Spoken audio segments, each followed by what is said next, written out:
Hello and welcome to this project proposal poster. In the next 3 minutes, I'm going to try to introduce our project titled Neural Coding of Goals in Voluntary Action.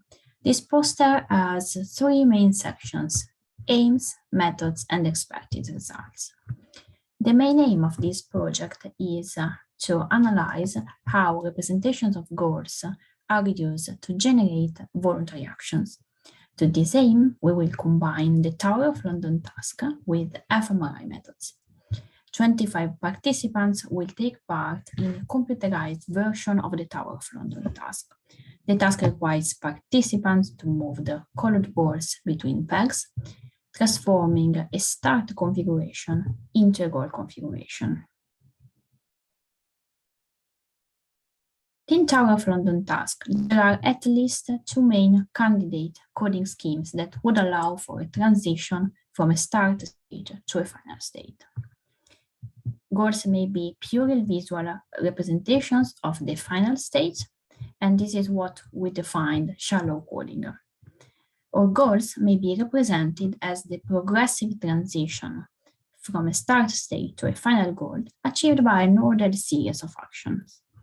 And this is what we coding. A searchlight representational similarity analysis will first be used to identify the brain areas involved in shallow and deep coding, respectively.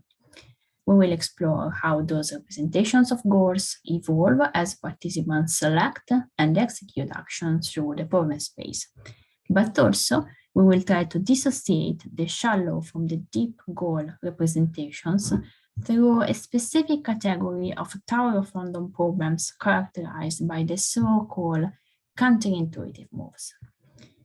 Counterintuitive moves involve temporarily moving a ball away from the visual pattern of the goal state in order to reach the goal more efficiently later.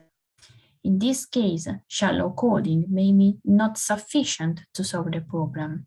Instead, the action must be based on a deep representation of the goal state. These counterintuitive moves will allow us to clearly dissociate a shallow visual goal representation from a deeper motoric representation of the goal.